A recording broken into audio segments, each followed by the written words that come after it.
Remember when Dolph Lundgren was Grace Jones' boyfriend? Whoa! Talk about your power couple.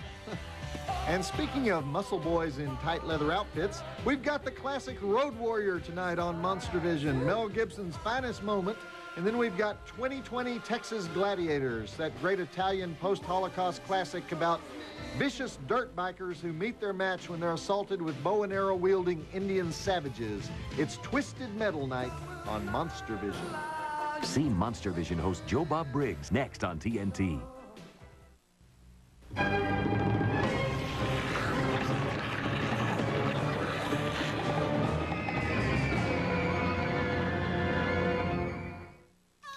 Joe Bob Briggs here, and tonight we have a whole lot of twisted metal, beginning with the movie that made the post-Holocaust what it is today, Road Warrior, followed by one of the lamest Road Warrior ripoffs ever to come out of Italy, where there were at least 50 Road Warrior ripoffs between the years of about 1982 and 85. Of course, I speak of the immortal 2020 Texas Gladiators, which was filmed approximately 12,000 miles from Texas. And speaking of ammo belts crisscrossing the torso, I watch these movies, and I start thinking about actually working out, you know? But the problem is you can't just go join a gym anymore. People these days have to join the gym where they have that new super boxing workout where you actually get knocked out once a day. Or they stop going to a gym entirely and they do yoga. Or they go to European gyms or Japanese gyms or Hindu gyms. It's like the idea of working out, just working out, you know, is old-fashioned. Now you have to work out at the newest, hippest, most up-to-date joint in town. And so with this in mind, I thought I would pass along my own rules for finding a decent gym. First of all, don't work out at any gym that doesn't have at least 10 guys with actual knife scars on their bodies. Otherwise, not a real gym. At a real gym, people use their bodies. They don't work out to make their bodies look good. It's a big difference. Okay, second, go over to the barbell rack and see what's the largest weight they have. If it's a real gym, they'll have some of those 150-pound hand weights, the kind that only 3 guys in the history of the universe have been able to use. Now, third, ask them if they have aerobics classes. If the answer is yes, leave immediately, not a real gym. Numero 40, if anybody is wearing pastel gym clothes, get your hiney out of there. In real gyms, the only acceptable colors are brown, dark gray, and black, including black socks. And the most popular uniform is the high school basketball team workout jersey that hadn't been washed in 15 years. Rule number 5, a real gym will always have signs on the wall that are totally disgusting, like, no spitting in the fountain, train at your own risk, do not throw the weights against the wall. Rule 6, the bench press must always be a life-threatening experience. For those of you not familiar with it, the bench press is where you lie on your back, you raise a piece of iron directly over your skull that if you drop it, could put a dent in your brain about 4 inches deep. Now, the object is to raise this weight up and down until your arms are totally exhausted, so that 1/2 second before you drop it on your brain, your partner can grab it and put it back on the rack. Now, at a real gym, the partner always waits until 1/4 second before you suffer permanent brain damage to get that extra benefit from that last rep. Rule number 7, finally, at a real gym, if somebody yells, "Telephone for Manny," at least 8 guys should go to the phone. And speaking of tough guys, it's time for The Road Warrior. It's kind of a Western where Mel Gibson is the stranger who rides in to help the peace-loving townfolk protect themselves from the evil banditos. Only these banditos look like refugees from a West Hollywood leather bar, and they have dune buggies and motorcycles that look like they were hammered together from spare rocket parts. So Mel's taking them all on, wearing his cool black leather outfit and some metal shoulder pads and driving some kind of retro-fitted, funky-looking Trans Am or Camaro, or I never have known what that thing is. We'll do the drive-in totals at the next break, but roll the film. You're going to enjoy this. And one more thing. If you're looking for a real gym, ask whether they have a sauna, steam room, eucalyptus inhalation room, whirlpool room, or lap pool. If the answer is none of the above, you found a by God gym. The great gyms don't even believe in showers. All right, if you're going to write into us here at Monstervision and share your gripes, your opinions, whatever, and you're a woman under 140 pounds, single, and you don't have any strong opinions about any of the most common vices that men have, then I want you to use my home address because it's quicker. So just send those letters. What? I cleared this. I can do this. I'm telling you, we had a 3-hour meeting about this. It's not an attempt to get nookie on TV. Well, you don't have to use that word. Look. All right, look, I'm going to have to get back to you later. But meanwhile, just keep writing to us at 1010 Techwood Drive, Atlanta, Georgia, 30318, and emailing us at monstervision@turner.com. I like Superfly. What are you saying about Superfly? Why do you use that word? What's the implication there? Visit the Monstervision website at tnt.turner.com/Monstervision. Back to Monstervision host Joe Bob Briggs and the Road Warrior on TNT. Mad Max and his loyal shotgun-toting dog in the great opening to The Road Warrior. This movie was actually called Mad Max 2 in every country except America and Canada. And the reason was that Mad Max, which came out in 1979, was a huge box office hit everywhere else. But when it was released in America, they did a bad job and practically nobody saw it. Came and went in a week. So when The Road Warrior made it to America in 1982, Warner Brothers didn't take any chances. They figured it's a car lover's movie, right? It's kind of the ultimate demolition derby. So first they opened it in Texas and California, big car states, got word of mouth going. Then they moved it over to the Deep South, all the NASCAR states, then the Midwest, and then the very last place they opened it was New York City, because they knew the New York critics weren't going to be especially fond of all the blood and guts and car chases and death and destruction and twisted metal, and nobody in New York owns a car anyway. And they were right, with 1 or 2 exceptions, but it still made big bucks, even in New York and every other place that it played. And George Miller, the director, gave a bunch of interviews to the press about how it was partly based on the theories of the psychologist Carl Jung, his theories of mythology, and also the theories of Joseph Campbell, who wrote a book called The Hero with 1,000 Faces. And some of the critics even believed George when he told these stories. But I guess one of the 1,000 faces was Mel Gibson's. Anyhow, we won't be going into Jungian psychological theory tonight, but after the movie, thank you very much. After the movie, I'll be happy to take questions on the website regarding Briggsian psychological theory, okay? I think you'll find it quite fascinating. Oh, I forgot. I promised. Let's do the drive-in totals. 60 dead bodies, exploding cities, 6 motor vehicle chases with 14 crash and burns, dart to the bicep, dog food eating, dart to the chest, crossbow execution, finger hacking, multiple fireballs, flaming extras, skinhead crushed under a tractor trailer, giant fork in the back, 1 helicopter crash, flamethrower foo, boomerang foo, Molotov cocktail foo, 4 stars, greatest movie ever made in Australia. Check it out and I'll be here with you. Now, one of tonight's topics from the Briggsian Psychological School will be, why is Mel Gibson wearing shoulder pads? Is the movie making a statement about the violence of football? Does it symbolize a superhero who, like the mythological hero Atlas, must carry the weight of the world on his shoulders? Or does it just look cool? Yeah! I think we already know the answer to that one, don't we? So we've already accomplished something tonight. Joe Bob doesn't get nearly as much hate mail as people think he gets. I know because I'm Rusty, the Monstervision mail girl, and most of the letters I see are almost positive. I'm not counting the ones from TNT programming executives, because that's really not mail. Those are memos. Anyway, I do see your letters, and I do love every one of them. So come visit us at the Monstervision website at tnt.turner.com/Monstervision, or contact us the old-fashioned way at 1010 Techwood Drive, Atlanta, Georgia, 30318. You can even email us at monstervision@turner.com. Try to avoid phrases like lame, no-talent donkeys behind. You can't imagine how Joe Bob overreacts to those. See Rusty deliver the Monstervision fan mail to Joe Bob Briggs every Saturday night on TNT.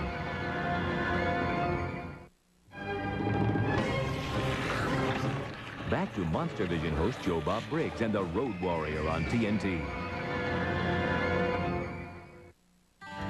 You want to get out of here? You talk to me. That's about half of Mel Gibson's dialogue in this movie. The script for The Road Warrior was 110 pages, 10 pages of that was dialogue.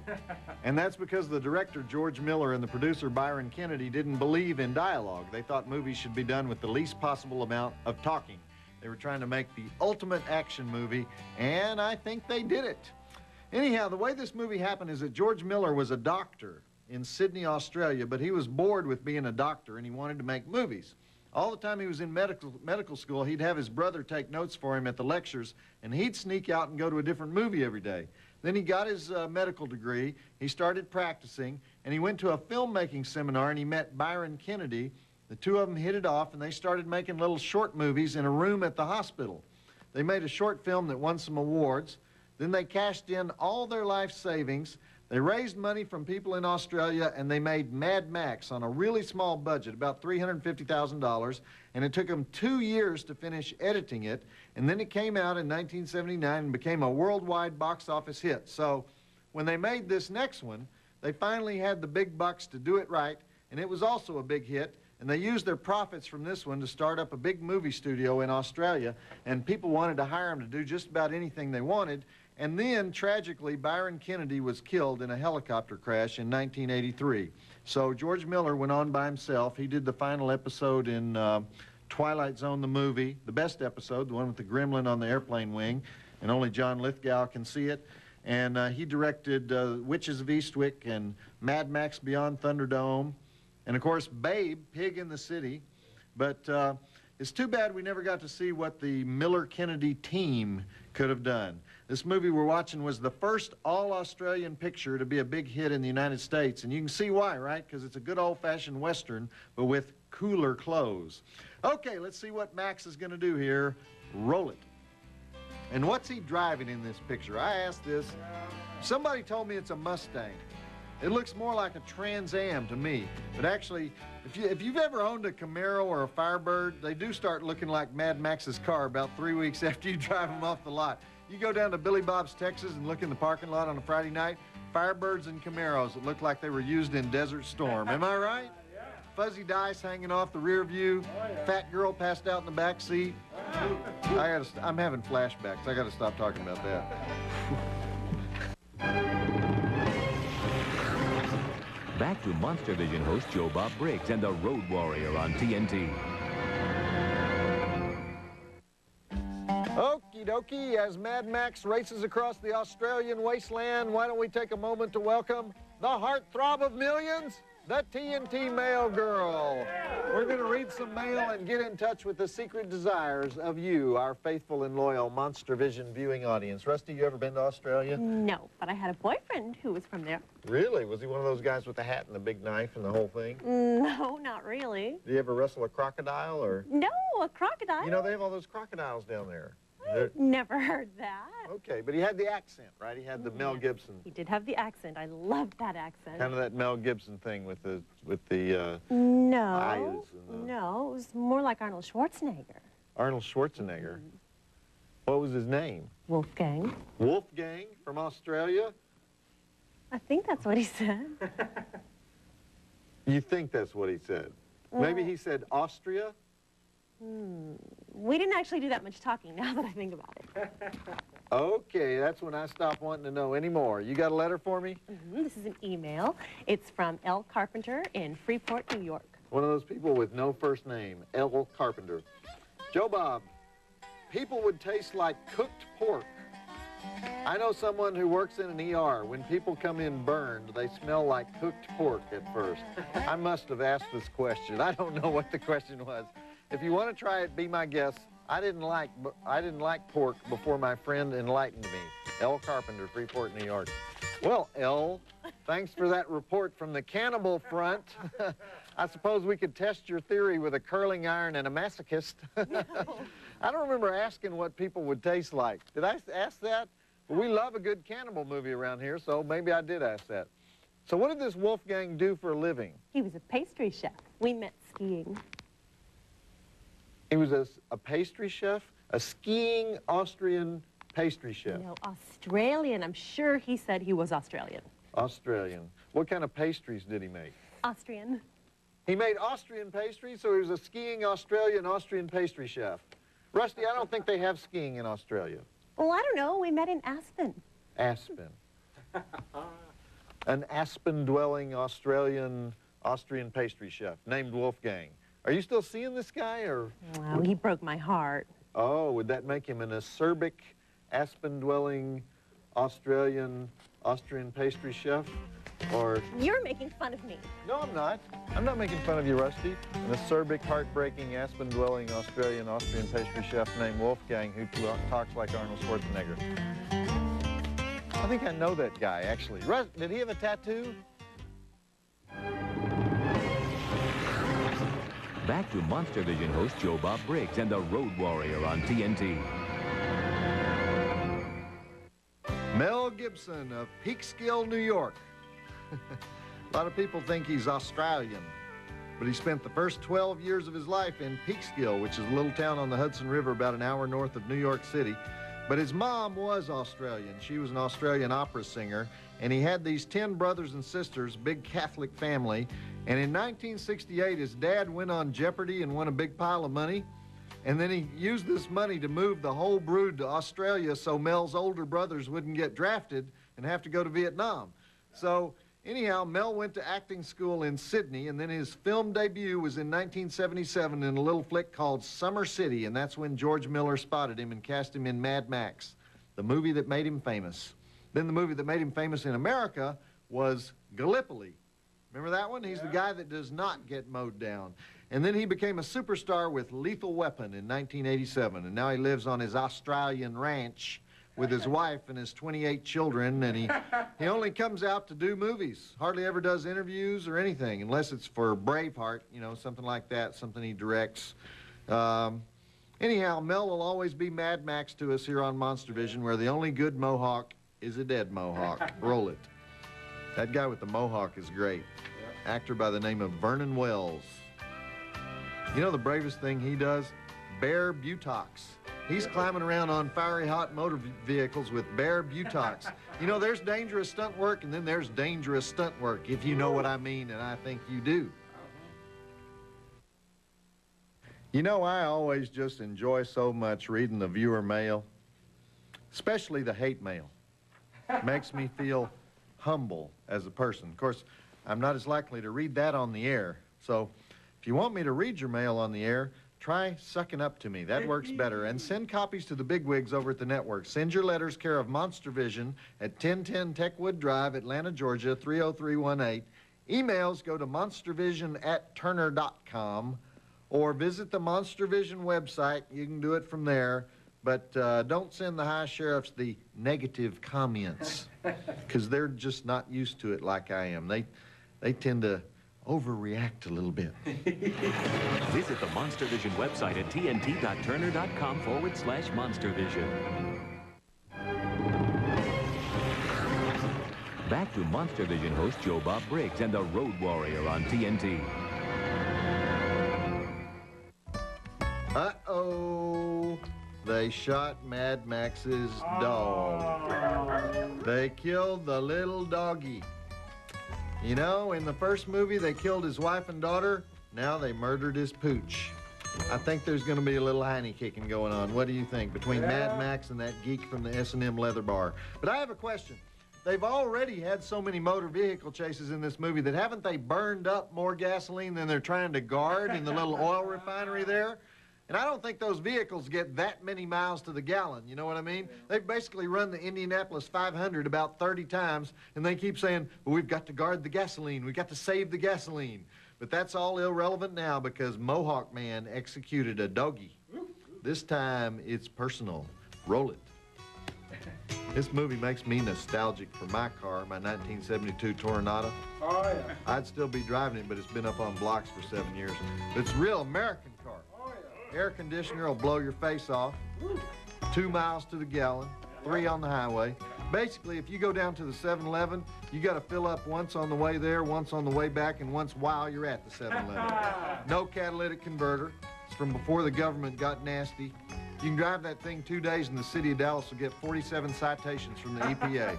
I love my vehicle. What would you do for a Monstervision t-shirt? Never mind, don't tell me. I've already seen some of your propositions. Well, I'll make it easy for you.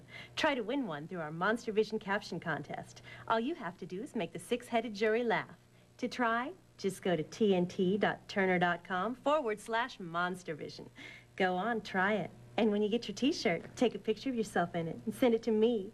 I'll put it where I put all my fan mail. And wouldn't you like to know where that is? Play the Monster Caption Contest and win a free T-shirt at tnt.turner.com/Monstervision. Back to Monstervision host Joe Bob Briggs and the Road Warrior on TNT.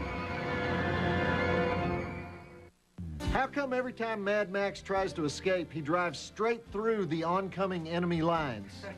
Doesn't anybody ever think, hey, you know what? We could go in the opposite direction of the way these cars are traveling. Anyhow, I noticed when this movie came out that all the reviewers said Mad Max changes at the end, and he sympathizes with the plight of the people, and he decides to lead them to safety. Well, I don't think he changes.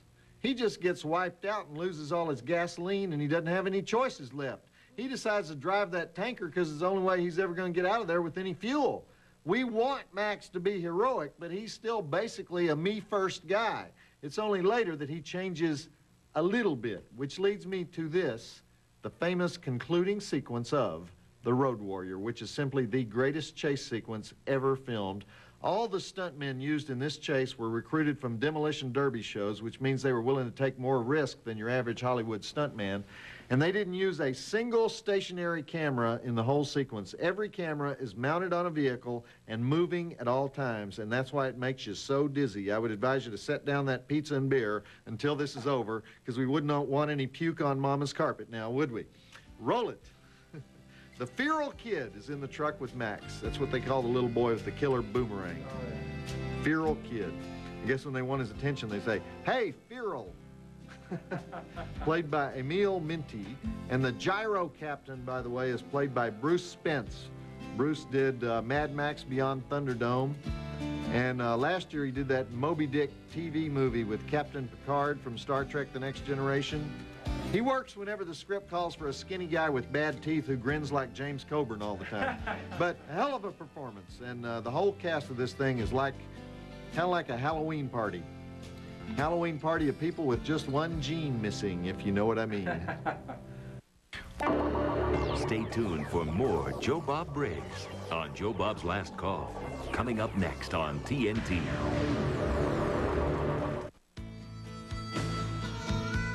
And now, Joe Bob's Last Call and 2020 Texas Gladiators on TNT. Joe Bob Briggs is still hanging around here, and that was the last the feral kid ever saw of the Road Warrior, but it was not the last we saw of him, because he was back in 1985 in Mad Max Beyond Thunderdome, which we've only shown about 17 times here on Monstervision. Another wasteland triumph by George Miller. Great movie, though, capped off by that 13-minute chase scene at the end that took an eternity to film out there in the Australian desert and cost several injuries to stuntmen, by the way. Okay, I want to let you know that next week we're going back to the 70s for our post-apocalypse flicks. We'll be showing The Ultimate Warrior, where Yul Brynner helps Max von Sydow defend his compound on the barren streets of New York City, and the Jan Michael Vincent George Peppard classic Damnation Alley, with lots of cool atomic bomb stock footage. Now, as you may know, The Road Warrior started a whole new cycle of post-Holocaust movies, basically barbarians with motor vehicles and automatic weapons, right? Is that what that amounts to? And a subset of that cycle was post-Holocaust movies made in Italy, kind of the spaghetti westerns of the 80s. Now, the movie we're about to watch, the actual title is Anno 2020, I Gladiatori del Futuro. You have to do this when you speak Italian. And somehow it gets translated to 2020 Texas Gladiators. I'm not sure how they decided it takes place in Texas, because it features some kind of 500-year-old Italian farmhouse pretty prominently in the story. That's where these ventriloquist tough guys have their oil refinery, till a bunch of bikers and a UPS truck filled with the Darth Vader drill team come and take it over, and everybody rides around and shoots each other until the producers run out of money. Anybody who can figure out who the good guys are before the last reel gets a free post-apocalypse double feature next week. So let's just do the drive-in totals. We have 85 dead bodies, 2 breasts, and it's my theory that you do see them. 1 bar fight, stair rolling, sword hacking, headbutting, necklace ripping, crucifixion, tomahawk to the head, dagger to the chest, multiple gun battles, salty mouth torture, kung fu, Russian roulette foo, Harley Davidson foo. I give it about 1.5 stars. Check it out. I'll be here to translate as best I can, because I do speak Italian fluently. It's like, Chianti per tutti. Don't do that. Tutti frutti, tutti is a big word. Tutti frutti per Lolita. Benvenuto Bartolino.